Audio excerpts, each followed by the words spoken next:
nyeri kepala, kemudian sampai mual, itu jangan langsung minum banyak cairan.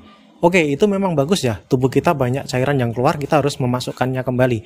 Cukup berisiko. Karena nanti ketika kita terlalu cepat, efeknya itu bisa menumpuk.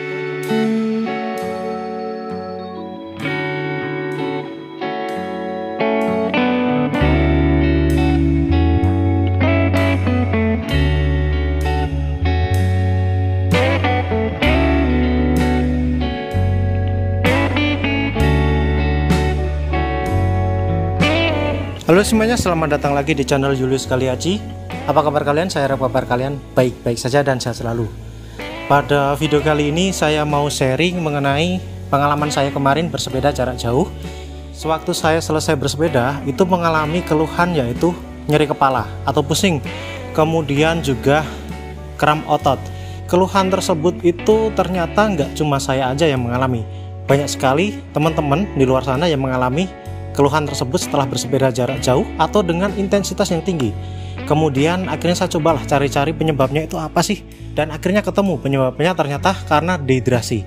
Ya betul, simple banget, dehidrasi. Penyebab umum yang gejalanya itu seperti tadi, nyeri kepala, kemudian kram otot, lalu sampai mual muntah dan kelelahan. Ini adalah gejala umum dari dehidrasi. Kenapa sih kok bisa dehidrasi, padahal ketika bersepeda itu kita mengonsumsi cairan yang banyak, dan bahkan saya kemarin habis sampai 3 botol air minum waktu sampai di kilometer 70-an, dan itu masih nambah lagi. Jadi totalnya itu kalau saya hitung sekitar 3000 sampai 3700 cc sekali jalan. Itu belum sama jajannya. Saya jajan waktu itu beli air kelapa muda, dan itu kalau di total ya mungkin sampailah 4000 cc.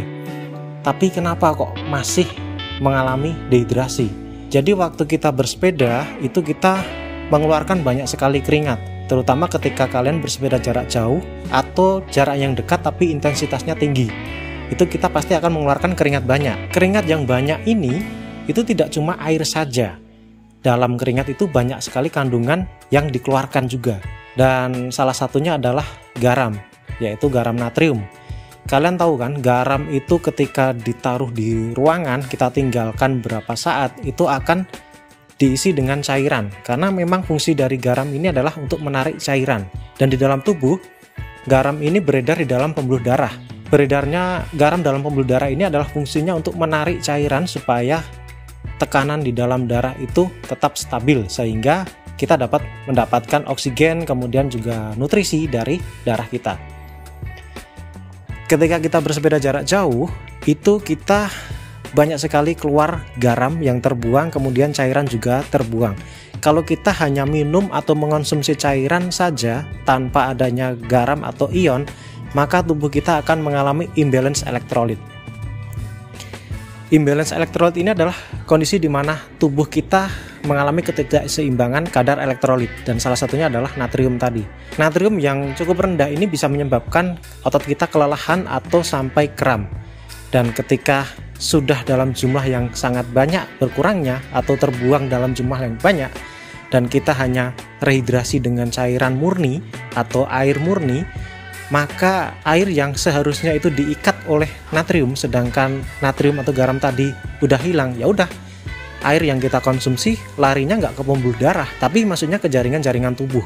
Jaringan tubuh yang paling banyak kandungan cairannya itu ada di otak, benar sekali. Otak ini akan menampung banyak sekali cairan yang kita konsumsi. Semakin banyak cairan yang ada di dalam otak, ini akan meningkatkan tekanan dalam otak, atau namanya adalah tekanan intrakranial. Dan gejala dari peningkatan tekanan intrakranial ini adalah salah satunya pusing, kemudian nyeri kepala, bahkan sampai mual atau muntah. Jadi penyebab kenapa kalian kok mengalami pusing, mual, karena itu kurang dehidrasinya. Atau ketika kalian sudah cukup minumnya, sudah sesuai kebutuhan tubuh kalian, itu kalian kurang menambahkan elektrolit.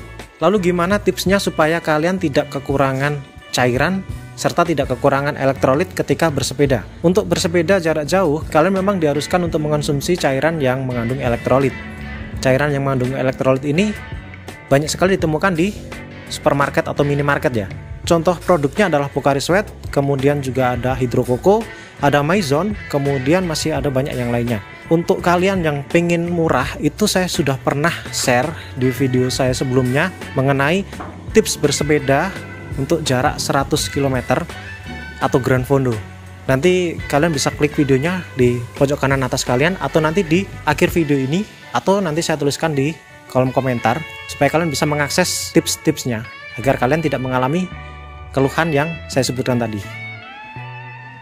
Kemudian untuk alami, ada nggak sih?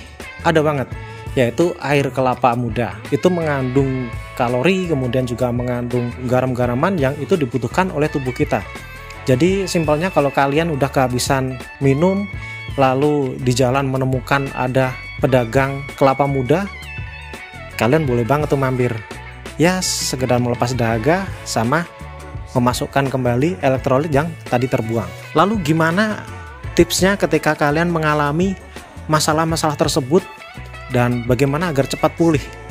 Jadi untuk kalian yang sudah mengalami keluhan seperti pusing, nyeri kepala, kemudian sampai mual, itu jangan langsung minum banyak cairan. Oke, itu memang bagus ya, tubuh kita banyak cairan yang keluar, kita harus memasukkannya kembali. Cukup berisiko, karena nanti ketika kita terlalu cepat, efeknya itu bisa menumpuk ke jaringan-jaringan di dalam tubuh. Salah satunya adalah otak tadi. Makanya kita harus pelan-pelan memberikan minum. Ketika kita sudah selesai bersepeda, wajib untuk rehidrasi, yaitu paling nggak 200 cc minuman, bisa ditambahkan dengan elektrolit. Kalau kalian punya Pocari atau punya minuman elektrolit lain, kalian boleh minum. Cuman memang harus per jamnya itu harus pelan-pelan. Kalau saya butuh waktu paling nggak 3 jam itu bisa mengonsumsi 1000 sampai 1500 cc minuman elektrolit. Jadi memang harus pelan-pelan, nggak boleh cepat-cepat. Kalau cepat-cepat ya tadi bisa muncul gejala nyeri kepala. Kalau pelan-pelan itu nanti tubuh sempat untuk menyerap cairan yang kita konsumsi. Oke, mungkin sekian dulu video dari saya. Saya harap video ini bermanfaat untuk kalian. Jika kalian temukan video ini menarik, kalian bisa tekan tombol suka, kemudian ikuti channel saya dengan tekan tombol subscribe supaya kalian mendapatkan informasi mengenai bersepeda, kemudian mengenai kesehatan lainnya. Jangan lupa untuk share video ini ke teman-teman kalian yang kira-kira membutuhkan. Salam sehat, salam goes, tetap semangat.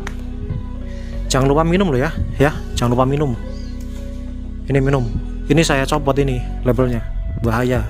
Dikira ngiklan padahal nggak dibayar apa-apa. Ini saya beli sendiri loh ini.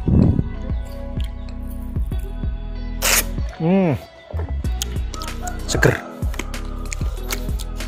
gas lagi.